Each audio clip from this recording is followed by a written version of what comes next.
Buenos días, buenas noches, buenas tardes, con todas y todas las personas que nos están escuchando o nos van a escuchar después.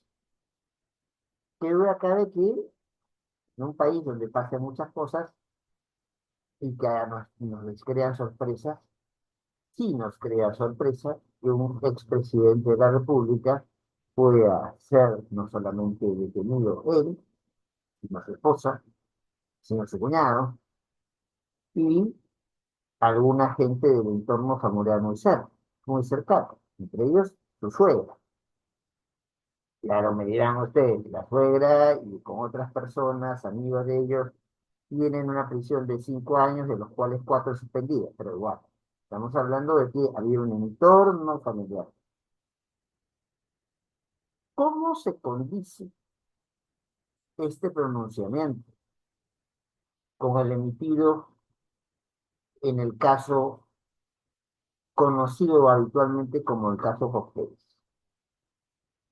Porque en unos y en otros recibieron las partes involucradas, en este caso supuestamente a través de la señora Heredia, y en el otro lado, a través de la mismísima señora Fujimori, dineros de campaña, para apoyar la campaña. Y que eso es el comportamiento que se considera no solamente falto de consideraciones mínimas, sino delito. Y ese es el delito fuente que justifica la generación de una procesamiento y una condena. Pero mientras en Cócteles se ha venido diciendo que ya aquí no hay delito fuente y no hay lavado de activos, en este pronunciamiento que es de una instancia de jerarquía similar a la que ha venido conociendo el caso Cócteles, se dice exactamente lo contrario. ¿Cuál va a ser el criterio a seguir por la judicatura aquí? Además, se ha dado con una situación adicional. No conocemos la sentencia en su integridad. Conocemos solamente el anuncio. Eso se puede. Lo hemos hecho incluso en el Tribunal Constitucional. ¿Para qué? Para de alguna manera ir adelantando ciertos efectos jurídicos. Entre ellos, que no hay alguien que le cante al oído en un colegiado a algún magistrado o magistrada y cambie de criterio. Y no está mal que cambie de criterio, pero nos crea una situación de sospecha y de inseguridad. Y de otro, porque precisamente si yo me entero que estoy condenado, trasciende, porque los abogados van a ver los expedientes o los periodistas que tienen buenos contactos en los medios, la gente de los medios, en los medios judiciales, se enteran, pues obviamente si sé que me van a poner 15 años de cárcel efectiva, probablemente estuviera grabando el programa no desde mi departamento, sino desde miles de kilómetros de acá. Es que entonces se hizo en este caso, se ha puesto una precaución. La precaución es hacer que la detención de los condenados sea efectiva. Pero ya tenemos ahí un problema. La señora Heredia no va al momento de que se hace la lectura de la sentencia. Y después vemos, por lo que nos transmiten los medios de comunicación, que la señora Heredia está subiendo, su familia de la señora Heredia está subiendo cosas a una camioneta. Ya vemos a la señora Heredia en la embajada peruana, en la embajada brasileña en el Perú, y nos encontramos con un salvoconducto que otorga el gobierno peruano, la señora Heredia, viajando un vuelo de las fuerzas aéreas oficiales de Brasil a Brasilia, y la señora Heredia trasladándose a Sao Paulo, de donde mientras Lula sea presidente, o José Ignacio da Silva sea presidente, difícilmente la vamos a sacar. sobre el hermano de Heredia y el cuñado de Humala, condenado a 12 años de cárcel, pues no se sabe nada. Es un desaparecido más en la lista que ya parece nos vamos acostumbrando a tener desaparecidos en los diferentes espacios de la clase política peruana. Bueno, ese es el estado de la cuestión. Así está. Da mucho para qué conversar y da mucho para qué preocuparse también. Estamos ante un pronunciamiento que, ojo, no es definitivo, no es un pronunciamiento final, es un pronunciamiento que sin duda va a ser apelado, pero a igualdad de otros, no sé si muy igual, es muy parecido a otros casos que se han venido dando, en los cuales se ha venido resolviendo de manera distinta. Esto es un nuevo criterio, este nuevo criterio se aplica con los superiores, es decir, va más en instancias superiores. Estuvo bien utilizado el tema de la detención inmediata a Humala, ha sido bien concedida el asilo tomando en cuenta la normatividad internacional que hemos escrito de la señora Heredia, y el hermano qué. Bueno, seguramente muchos de los de ustedes tendrán bastantes cosas más interesantes que decir que yo al respecto. Lo escuchamos, doctor Luis. Muchas gracias. Buenas tardes, buenos días, buenas noches a todos aquellos que nos sintonizan en este momento o después. Saludar, como siempre, a aquellos que están presentes: Sebastián, Arturo, Alfonso, Yasmín, como no, doctor Eloy Espinosa Saldaña.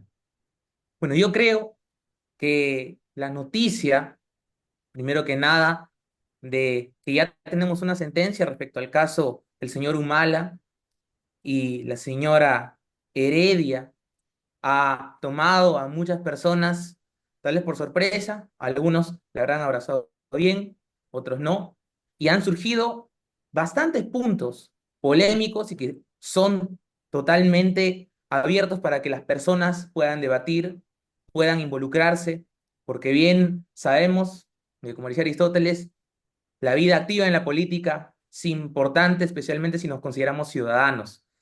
Y justamente dentro de todo este grupo de problemas, dudas y debates que podrían surgir, yo quisiera primero que nada referenciar lo que la Carta Magna de nuestro ordenamiento jurídico dispone específicamente sobre un tema, y con este quisiera comenzar, que es el del asilo político, ¿no? El artículo 36 de la Constitución señala lo siguiente: el Estado reconoce el asilo político, acepta la calificación del asilado que otorga el gobierno asilante. En caso de expulsión, no se entrega al asilado al país cuyo gobierno lo persigue. Esta disposición es interesante porque no es solitaria, debido a que, como bien se sabe, la cuarta disposición final y transitoria reconoce a los tratados con rango constitucional. Y justamente las normas que el Perú también ha suscrito como parte de su ordenamiento jurídico tienen también referencias al asilo político. En este caso, el asilo político está mencionado en el artículo 14 de la Declaración Universal de Derechos Humanos de las Naciones Unidas y en el artículo 27 de la Declaración Americana de Derechos y Deberes del Hombre de la Organización de Estados Americanos.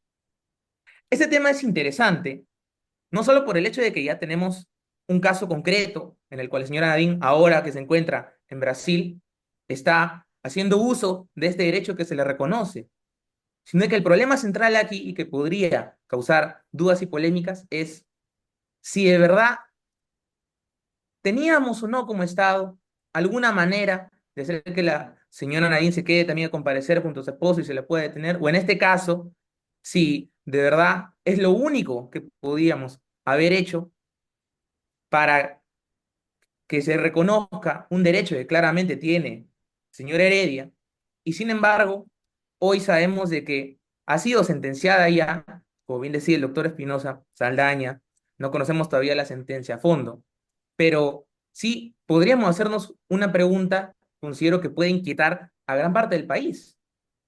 En virtud de los artículos que he mencionado previamente, y también haciendo referencia a la sentencia, que ya sabemos que la condenaba, la pregunta sería, y quisiera pedir la opinión del doctor Espinosa Saldaña, ¿cómo considera usted que podríamos conciliar o interpretar esos artículos para hacer tal vez, como lo diría la gran mayoría de personas, hacer un poco más de justicia ante estos dos casos interesantes cuando una persona ejerce su derecho y a la vez en nuestra nación está condenada? Bueno, vuelvo en el mismo, ya que ya me has tirado el guante, contesto con todo gusto. A lo que se me estaba planteando, hay que hacer dos matices. Son dos situaciones distintas. La situación Heredia y la situación Humala. Entonces, mejor dicho, no distintas por Heredia Humala, sino la situación del juzgamiento, de la condena versus la situación del asilo. Tomemos en cuenta que el asilo no es un otorgamiento automático. El señor Alan García entra a la embajada de Uruguay, hay conversaciones, porque en Uruguay quien encabezaba en ese momento el gobierno era una coalición, hay gente en la coalición que lo quiere, hay gente que no lo quiere, se hacen gestiones de algunas personas que no quieren el asilo en Uruguay y no le dan el asilo, tiene que salir con sus cosas. Finalmente ocurre lo que a todos se nos ha contado que ha ocurrido con el señor Castillo. Y la decisión básica en un asilo es si un país tiene voluntad de asilar. El país es el que califica si tu comportamiento es uno que justifica el asilo o no. Y en este caso, para Brasil, de hecho, el tema ha significado el otorgamiento de un asilo. Tan ha justificado que la señora no se ha ido en un avión comercial. La señora se ha ido en un avión de las Fuerzas Armadas de Brasil y ha sido trasladada a salvo que tengan previsión de alojamientos, ha sido trasladada de una ciudad como Brasilia a Sao Paulo, que son 2.000 kilómetros. Entonces, ha sido una operación que o son muy rápidos los brasileños o ya estaba concertada de por sí con anticipación. Eh, es decir, está claro que lo que haya hecho Brasil, independientemente que esté de no o de acuerdo con normativa firmada, Brasil estaba dispuesto a hacerlo. El análisis del tema entonces, pero claro, si no hay salvoconducto no se va. De hecho, este caso también tenemos experiencias en el Perú. Es el caso de Aya de la Torre. Aya de la Torre, hay un golpe de Estado, se sabe que van por él, mete en la casa del embajador de Colombia, la hermosa casa que está en pleno centro de San Isidro, uno de los sitios más residenciales de Lima, y el gobierno de Orea se opone a dar el asilo. Entonces, no, perdón, no es el gobierno colombiano. A veces, el gobierno peruano se opone a dar el salvoconducto. Colombia ya lo esperaba, pero como mientras no hay salvoconducto, no puede salir de la casa. Todos sabemos, por temas, formación en derecho internacional, que los locales de una embajada, los locales de la casa de un embajador o de una embajadora, son considerados como territorio del otro país. Entonces, desde la casa del embajador de Colombia no se podía meter, no lo podían tocar, de ahí quedaba. Y eso ha sido relativamente respetado. Hace muy poco, en un país vecino, Ecuador, entonces ahí estaba el caso del vicepresidente Glass, acusado, vicepresidente de Correa, acusado por la justicia de su país de haber cometido delitos de corrupción, se introduce a la embajada de México y Noboa, no sabemos si reelegido o no reelegido presidente, parece Ha habido afirmaciones más en sentido favorable que en sentido contrario, pues tenemos a la candidata Edal cuestionando el resultado. Noboa se mete en la embajada, se carga con toda la normativa internacional y se mete en la embajada y lo saca de la y lo llevan y lo meten en una casa. Entonces, estamos ante temas muy sensibles cuando hablamos del asilo, y sobre todo cuando el asilo tiene una motivación política. No estamos hablando del asilo humanitario, ¿no? Entonces, en el asilo humanitario basta con constatar que alguien está suficientemente enfermo, ¿no? Y se acabó el problema. Pero este no es el caso, ¿no? Este no es el caso. Eso es algo político, por lo cual lo que tiene que haber es voluntad política de los dos lados, el país que te quiere asilar y el país del cual te quieres ir. Y entonces aquí había voluntad de asilarla, digamos que hasta un departamento en Sao Paulo lo tenían previsto, ¿no? Y hay voluntad del país de dar el salvoconducto, a diferencia de lo que pasó en el Ecuador. Ahora, ¿qué hubiera pasado si no dábamos el salvoconducto? Un tremendo problema internacional de relaciones con Brasil, que no solamente es una de las 10 economías más grandes del mundo, sino que, no nos engañemos, el megapuerto no ha sido pensado para el Perú. El megapuerto de Chancay ha sido pensado para facilitar las conexiones, las comunicaciones entre China, la segunda, camino a primera, economía más grande del mundo, y, eh, y el Brasil. Nosotros somos, si no lo sabemos aprovechar, vamos a ver un peaje dentro de esto.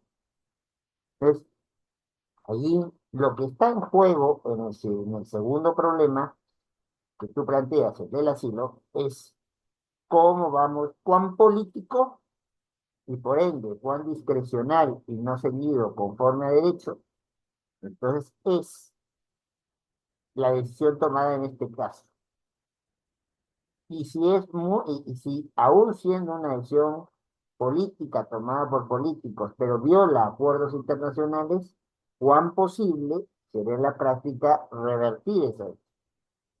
¿Quién puede plantear, si se puede plantear, algo para decir este indulto tal que perdón, este, este asilo tal como se ha planteado no se puede admitir? Si hay alguien que lo pueda hacer y lo quiera hacer, si el país que ha recibido a la persona está dispuesta comillas, devolverla. Y ahí me quedo porque veo que hay varias manos levantadas y tampoco quiero acapararlo, porque de suyo ya lo de la misma sentencia trae varios cuestionamientos, ¿eh? Lo escuchamos, doctor Corrales. Sí.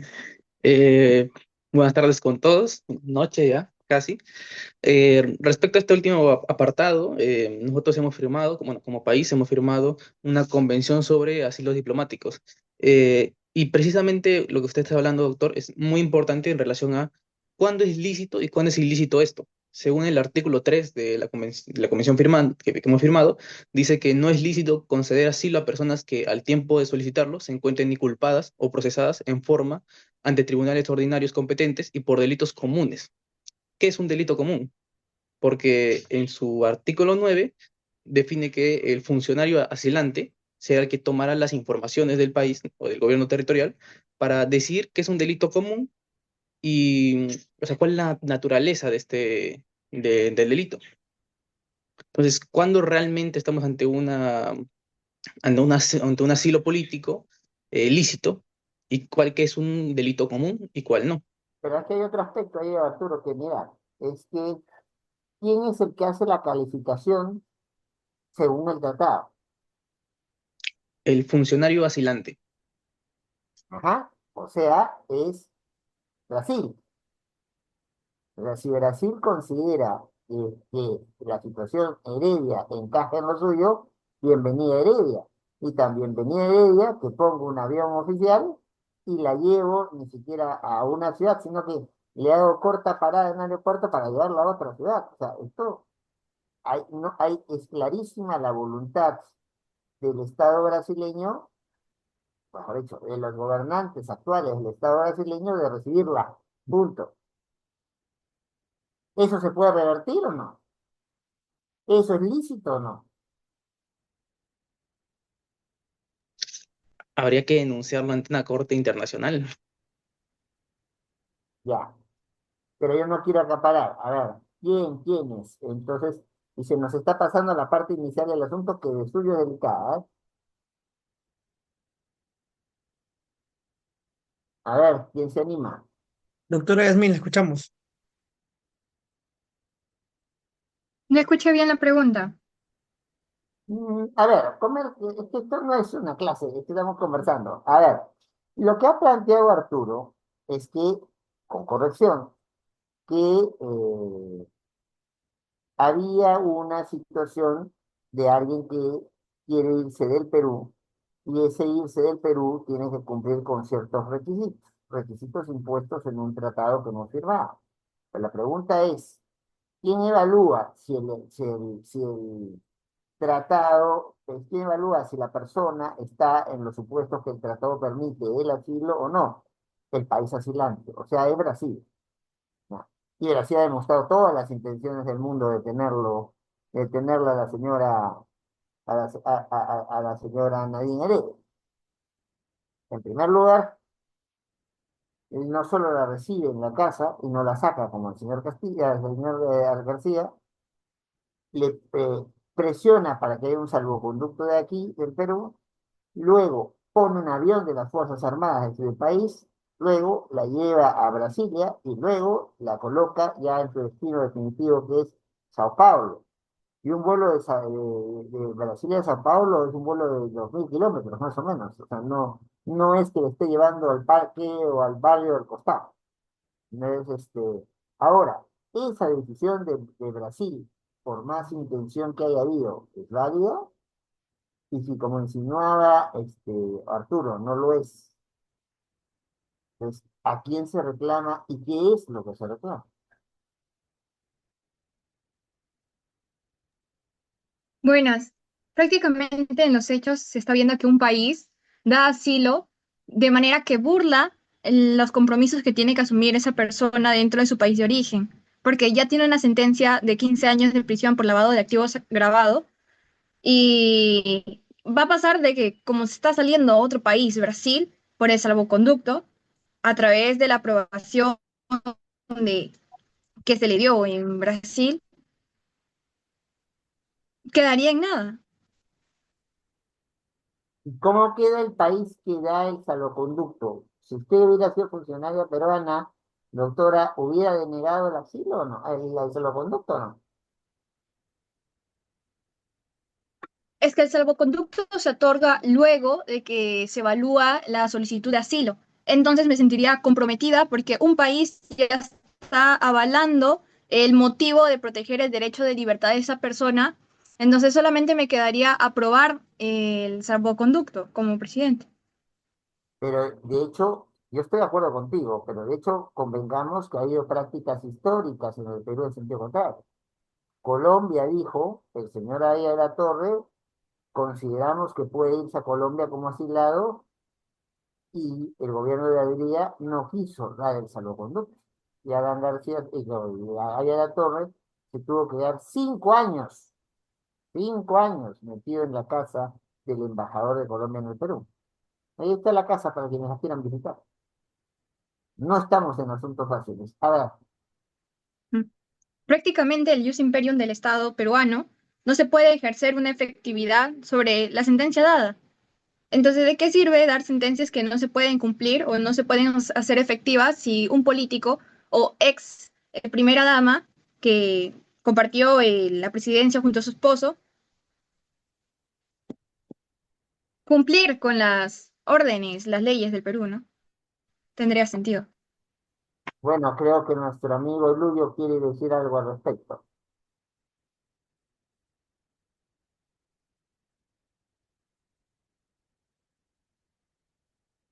A ver, a nuestra amiga no se le escucha, a Yasmín ya no se le escucha, y tenemos la Sí, mano yo sí. levantada de Marcelo. Gracias. Es interesante el tema porque claro, lo que expresa Yasmín es muy importante, ¿no? O sea, y el tema del ius imperium del Estado, sin embargo, si no me equivoco, decía bien Lovenstein que especialmente hoy, cuando se habla de derecho internacional, los estados se convierten casi en algo parecido a sujetos privados. Entonces, claro, también el tema aquí es de que la disposición internacional, que es en este caso parte ya del ordenamiento peruano, como también de todos los países que son parte de diferentes tratados que tengan que ver especialmente con el asilo, determina que la calificación, como bien había mencionado el doctor Espinosa Saldaña, ¿no? La calificación no la hace el país, que en este caso es el que está procesando a la señora Nadine, sino lo hace Brasil. Entonces, el problema aquí es de que si la calificación la está haciendo Brasil, ¿no? Y si Brasil considera que la señora Adín es una persona que ha caído bajo el supuesto de ser una persona perseguida que necesita asilo político, entonces es necesario que se le dé el salvoconducto. Como bien sabemos, ya históricamente tenemos casos en los cuales, aunque no nos guste, tenemos situaciones donde hay personas que en ejercicio de la manifestación de voluntad que se hace a un país para que lo puedan considerar como un asilado, han logrado escapar, digámoslo así, situaciones muy tensas, por no poner otra palabra, ¿no? Que estaban sucediendo en la política interna de un país. Entonces, el problema aquí tiene que ver, claro, con un tema del ius imperium, totalmente de acuerdo. Pero cuando estamos hablando ya de una relación internacional en la cual el Estado no se vuelve, ya digámoslo así, un omnímodo leviatán todopoderoso donde puede tal cual disponer o impartir justicia como bien le convenga, si en este caso ha pactado con otras naciones con igual soberanía, ¿no? Que una persona puede ser asilada si la califica este país extranjero, entonces, honestamente, yo dudo mucho que podamos plantear otra alternativa si no contravenimos el derecho internacional, ¿no? O sea, aquí el problema sería, queremos hacer primar el ius imperium del Perú y así tal vez incluso contravenir toda clase de ordenamientos a los cuales nos hemos suscrito y nos estamos adhiriendo y que Brasil esté ejerciendo legítimamente. Creo que Yasmín quiere darte una réplica. Venga. Sí, por supuesto. Yo creo que no se debería contravenir, sino existe la figura de asilo político por algo. Yo creo que más bien esta figura tiene el objetivo de proteger a aquellas personas que son perseguidas por el gobierno, quizás por no ser los mejores amigos del gobierno, ser críticos o duros.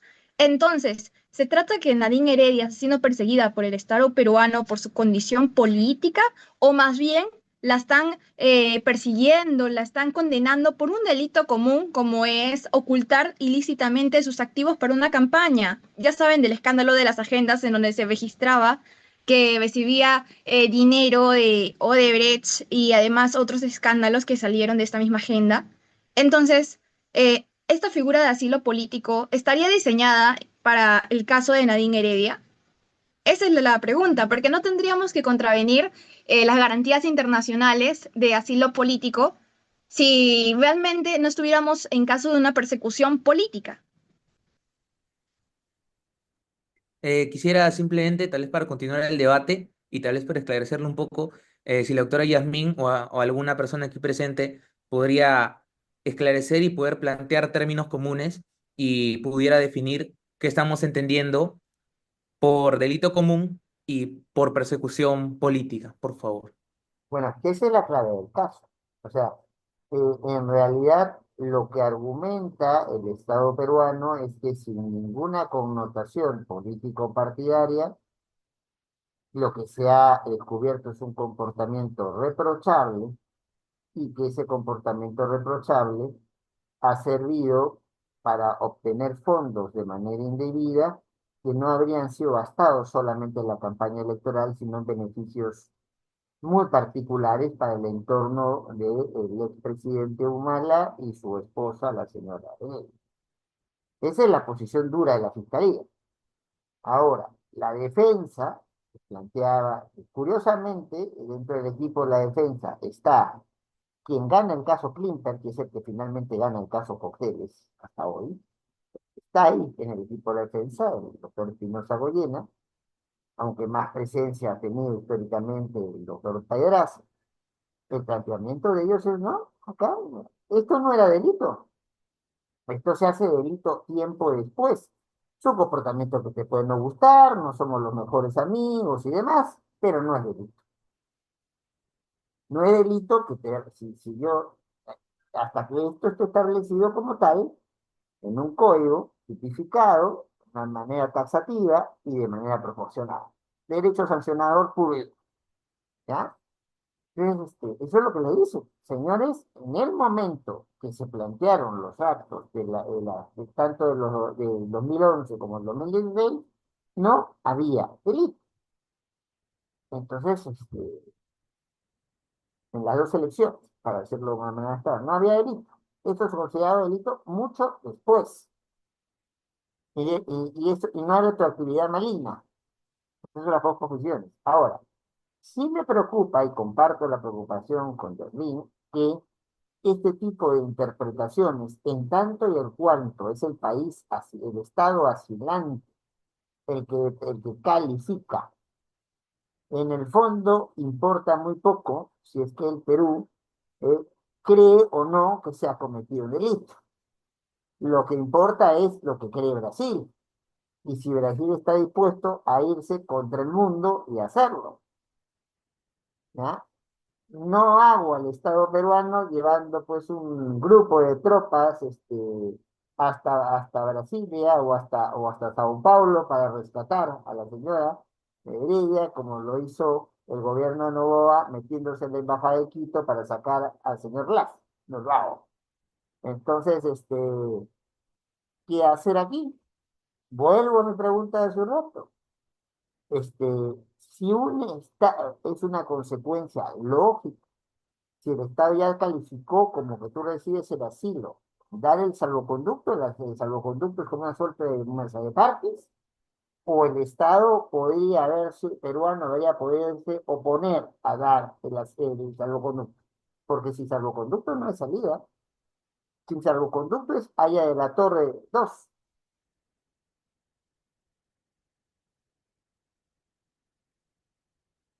Te escuchamos, Yasmín.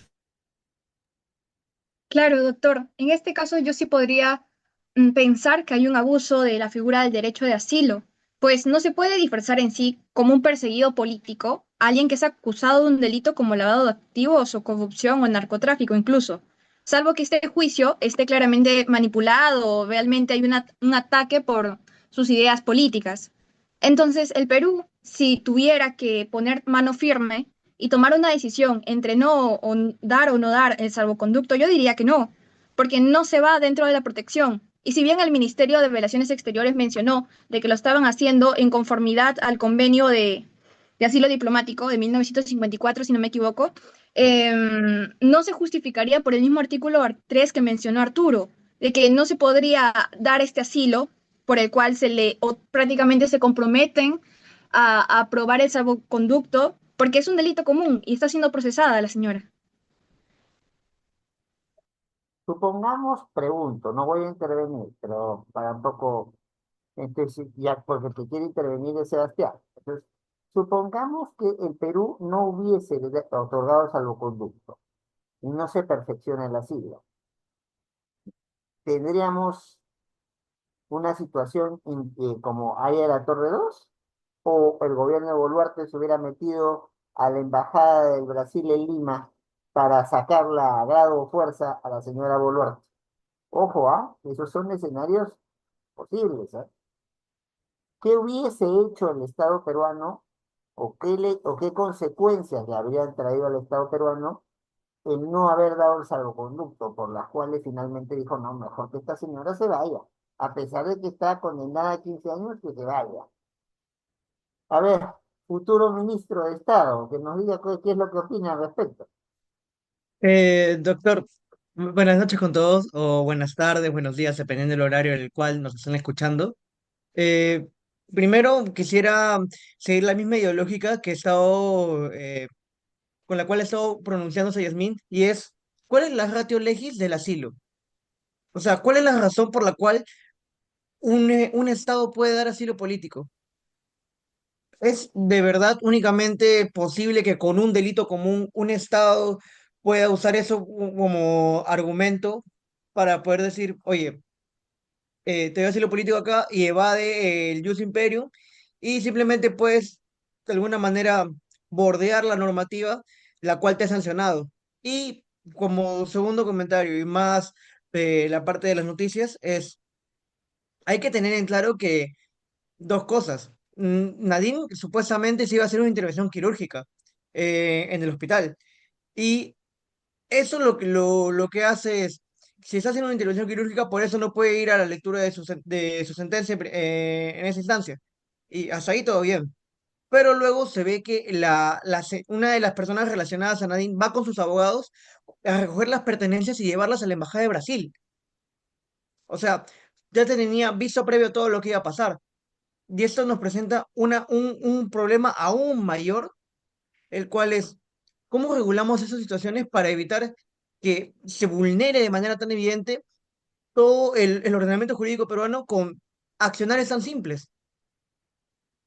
Bueno, estamos poniendo a la figura del asilo en entredicho. Tal como ha sido su diseño, es suficiente para cuidarnos de situaciones como esta o no. Bueno, Arturo estaba levantando la mano.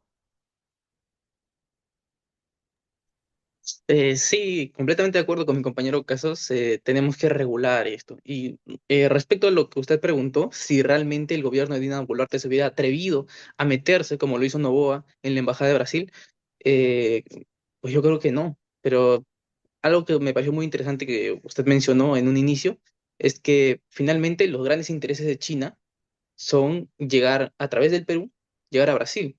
Por ejemplo, Brasil, más o menos en 2025 se estima que tiene unos 212 millones de habitantes. En el Perú somos 33. Entonces, Brasil va a ser algo muy importante, va a ser muy importante para el Perú en el futuro. No creo que se hubiera atrevido a ingresar a la embajada.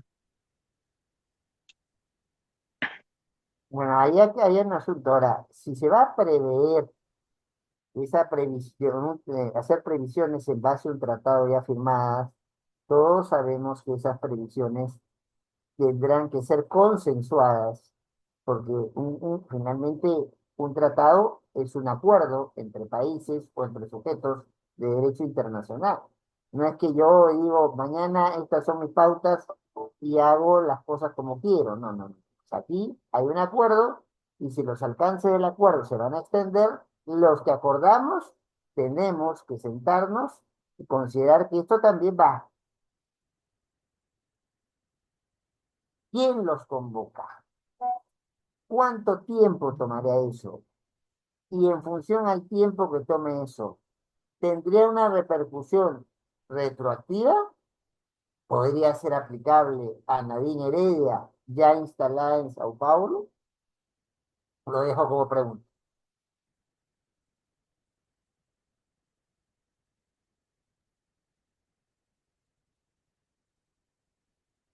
A ver, ¿quién se anima?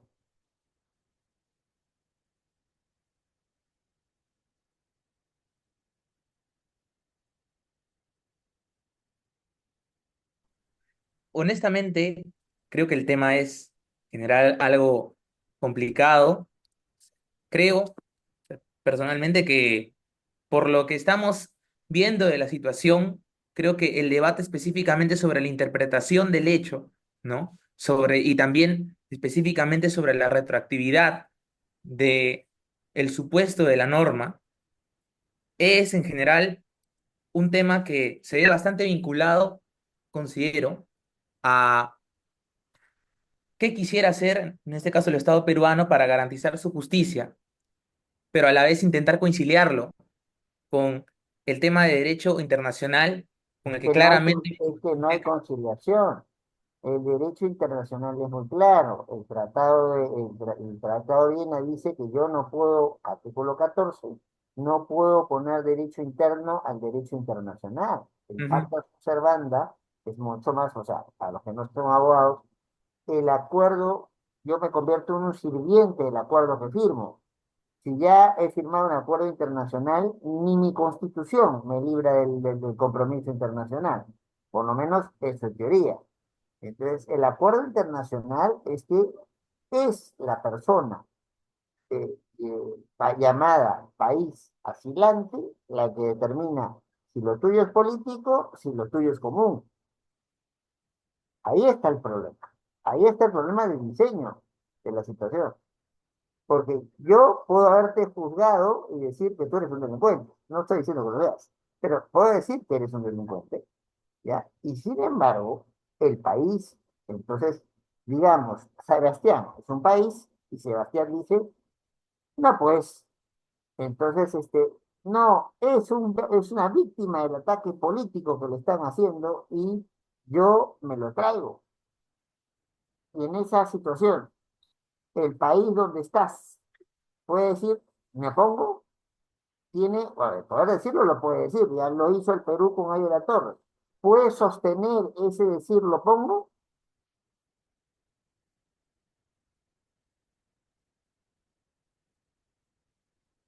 Sí, a ver, que ahí. Dale, dale, dale, dale. Está Bueno, doctor, Sebastián también levantando la mano. sí, doctor. Ya, dado que es una pregunta interesantísima, sobre todo porque hay que ver el ámbito jurídico en esa afirmación. Eh, en tanto y cuanto podamos decir, se puede sostener e irnos prácticamente en contra de la mayoría de normativas de derecho internacional por hacer favorecer el jus imperio en el Estado, o el otro lado del cual es simplemente mantenernos al margen y aceptar lo que dice la normativa internacional. Pero creo que ese es un tema de debate más interno de lo que se puede acotar actualmente. Además tenemos un problema, ¿no? Nosotros conocemos solamente un chispazos, las ideas básicas de la sentencia. Creo que cuando tengamos el texto entero de la sentencia, podemos tener más elementos de juicio. Pero antes de que nos queramos levantar, yo planteo otro problema. La situación ocurrida en este paquete de casos, Clipper, Yoshiyama, la misma señora Fujimori, etcétera, que se han denominado cócteles, ha tenido hasta hoy una respuesta, que por cierto no es respuesta de última instancia o grado, muy distinta a la que parece deducirse de este caso Humal Heredia, ¿verdad? Mientras el presupuesto, en el otro lado, sacando la parte del caso Ore, del tema de obstrucción a la justicia, el presupuesto es, oiga, el lavado de activos no se configura porque no hay delito fuente. Palabras más, palabras menos lo que se ha hecho en el caso Gómez. Y se dice, vamos a retroceder, no vamos a acabar con el caso, lo retrocedemos al momento de la investigación para que buen cristiano nos prueben dónde está el delito. O sea, le han tirado la pelota al Ministerio Público para que trate de acreditar la existencia del delito. Aquí, ante una situación similar, sí se ha dicho, no, señor, acá hay un delito. Aquí, esta recepción de dinero es un delito.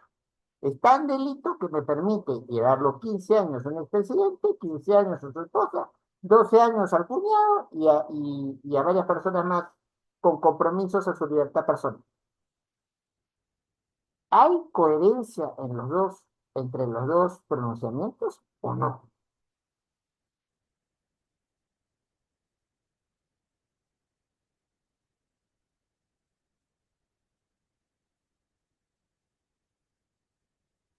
Creo que ahí las damas estaban levantando la mano. Doctor Luyo, doctora de calle, levantó la mano. Oh, bueno, pues ese es el problema, ya que nadie se atreve y han tenido yo diría algunas cosas. Ah, no, me salvaste. Venga con el doctor Luis, a ver. Sí, yo creo que justamente el tema que ha mencionado usted, doctor, es importante, ¿no? La coherencia, ¿no? La coherencia en este caso y cómo nosotros podríamos analizar una línea de predictibilidad a partir de los pronunciamientos que tiene, en este caso, una, digámoslo así, una entidad que es parte del Estado, ¿no? Porque el tema es interesante debido a que los casos no están distanciados con bastante tiempo. O sea, son casos relativamente contemporáneos y que obviamente uno, si observa las cosas que se han dispuesto, claro, uno podría encontrar algunas contradicciones en las cuales podría decir, ¿por qué en este caso no se ha reaccionado igual? ¿No? Es un tema exageradamente importante porque claramente en estos días donde es más importante impartir justicia porque hay casos importantes abiertos o incluso que están todavía en investigación, lo que sucede es de que obviamente entonces la manera como nosotros vayamos a seguir una línea de razonamientos se vuelve cada vez más nebulosa. Entonces, yo sí considero que por lo menos ahora estamos entrando, tanto en la comparación de los dos casos que usted ha hecho, el de cócteles como el que hemos estado debatiendo casi toda esta sesión, hay algunos puntos en los que obviamente no hay tanta concordancia, no hay tanta coherencia, ¿no? Y el problema general, creo yo, es de que también, y regresando específicamente al tema de Nariño y Anta, lo que ha sucedido aquí es de que, claro, como todavía no tenemos una sentencia que podamos revisar, hay dos posibilidades, ¿no? O que encontremos más puntos en concordancia con el caso Cócteles, o que encontremos más puntos donde discrepan. Y aquí creo que sería algo interesante poder observarlo a la postre cuando tengamos la sentencia formalmente, porque, claro, obviamente es importante de que haya predictibilidad en el Poder Judicial y, sin embargo, parece ser de que todavía, aunque estemos todavía en un ámbito relativamente especulativo, sí parece haber por ahora un razonamiento no tan concordante y que se sigue mutuamente uno del otro por parte de este poder del Estado, ¿no? No sé si hay alguien que quiera decir algo más. Yo me estoy mordiendo la lengua, pero No se le muerda más, doctor. Expláyese. qué generoso de tu parte. Yo creo que aquí hay varias cosas a tomar en cuenta, ¿no? Entonces, el derecho son reglas de juego que se razonan para poder resolver problemas de una realidad concreta y para poder, en función a resolver esos problemas, construir condiciones para que no se generen nuevos problemas. Por lo menos intentarlo. Ya, en ese escenario, ¿pueden haber dos maneras de ver las cosas? Sí. Bueno, yo veo un vaso medio lleno, Sebastián lo ve medio vacío. Entonces, el asunto aquí no creo que vaya por allí. El asunto es que al parecer no estamos de acuerdo, y eso sí sería preocupante y peligroso, que en dos instituciones de un mismo rango y un mismo nivel consideren que algo encaja en el supuesto del lavado de activos y otra cosa no. Porque si allí lo que va a requerirse es que haya un pronunciamiento superior, y mejor aún si esto es una casación de la Corte Suprema, para unificar la comprensión del derecho. Porque si no, yo voy ante los jueces que consideran que haber recibido dinero fuera de campaña es lavado de activos y terminan pues toda la buena parte de la clase política del Perú haciendo cola para ver si les toca Barbadillo o una de las cárceles comunes. Es un tema delicado. O sea, una de las virtudes que ha buscado potenciarse en la labor jurisdiccional, ya sea la labor del Poder Judicial o la labor del Tribunal Constitucional, en el caso del Perú, en los últimos años, ha sido precisamente predictibilidad. Que yo sepa que ante situaciones sustancialmente iguales, porque lo idéntico no existe, sustancialmente iguales, yo tengo una respuesta, valga la redundancia, sustancialmente igual. Y eso no está pasando aquí. Por lo menos de la primera impresión que nos da el pantallazo de resolución que nos leyó la jueza, no recuerdo en este momento el apellido, del caso Humala. No es lo mismo, no parece ser lo mismo, no parece que estemos ante la misma comprensión o definición que la que maneja el caso que estuvo viendo, los jueces que están viendo el caso Cócteles.